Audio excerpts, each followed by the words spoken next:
Egunon, txikiz. Zer modu zaudete? Gaur, asteazkena da, ja, wow, zein azkar pasatzen dena astea, ez da? Zer modu zatzo danborradarekin egin zenituzten taloak? Edo barraskilloak jan zenituzten? Aizue, badakizue, gero gauza batetaz akordatu nintzen. Atzo kontatu genuen, elefantearen ipuina gogoratzen duzue? Zirko baten ipuina? Badakizue animaliak zaindu behar ditugula, ez da? Eta ez diogula minik eman behar. Eta, hori, saiatu behar gara animaliak, bere ingurumenean eta ikusten, bale? Ze kaiola batean sartutan ikuste dut animaliak triste goten direla. Bueno, laguntzak, gaur beste animali baten ipuina kontatuko dizuet. Otso baten ipuina. Eta gaur ja ez dugu gehiago zenbatuko. Ze egun pilo bat daramatzagu etxean, baina orain ja kalera irten algara, hemendik gutxira aita eta ama ere atera izango dira korrika egiteko, edo paseito bat emateko. Orduan ja ez gaude horren beste sartuta etxean, ez da? Pizkanaka ateratzen ari gara kalera. Bueno, lagunak, ziko gara prestatzen. Venga, begiak ondo ireki, itzi, ireki, belarriak ondo garbitu, ilea belarrien atzetik, ahoa ondo ireki,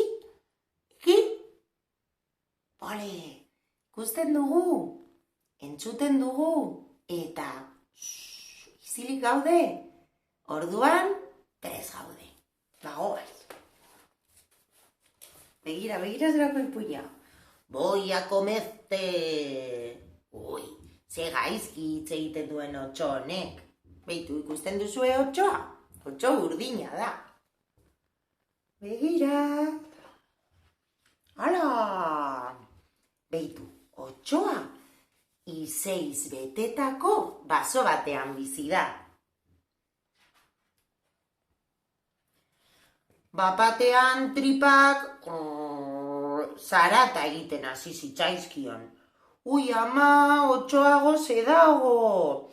Orduan, zili geratu zen, norbait agertu arte. Goze zegoen otsoa. Eta orduan, untxitxuri agertu zen. Untxia merkatura zijoan azena olioak erostera, eta oso pozik zijoan basotik. Orduan, otsoa agertu zen. Jan egingo zaitut! Zezan duzu otsoa? Jan egingo zaitut! Ui, ze gaizkitze egiten duzun. Egon. A ber, nik uste dut zeo zer daukazula ahoan, A ber, otsoa, ireki ondo ahoa. Ez, gehiago.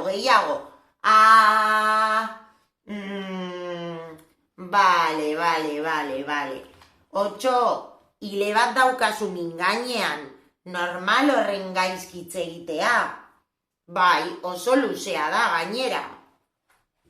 Itzaron, joango naiz, pintza batzuen bila eta horrela hileak kenduko dizut. Gelditu zaitez horrela, Ez itxi ahoa, esan zion untxitxuriak. Bai, baina, ez berandutu, bai, bale, hemen itxalongo zaitut, esan zion otsoak. Eta untxitxuria korrika batean alde egin zuen. Otsoa itxoiten geratu zen. Ordu bat, 2 ordu, 3 ordu, eta nekatzen hasi zen. Orduan, untxigorri bat agertu zen. Untxigodia, jando egingo zaitut! Zer? Jando egingo zaitut dala! Ze gaizkitze egiten duzun. Gainera, otso, horrela ezin zara etorri ni jatera, izkutatu behar zara zuhaitz baten atzean, eta ni agertzen nahi zenean, zuhaitz atzetik atera, eta oiuka egin behar duzu. Bestela, Bale, ezkerik asko untigodia horrela egingo dut, esan zion otsoak. Ezin zuen ondo hitz egin hile bat zeukan mingainean. Orduan, otsoa zuhaitzatzean izkutatu zen, eta untxigorria korrika batean joan egin zen. Otsoak itxaron egin zuen, ordu bat, 2 ordu, 3 ordu, eta bat-batean, zarata bat entzun zuen otsoak. Ai ama, untxigorriak ezan didana egingo dut. Eta salto batez zuaitzatzetik atera zen eta oihuka egin zuen. Han, buztangorri bat zegoen untxiarena, eta orduan ahoa ireki eta...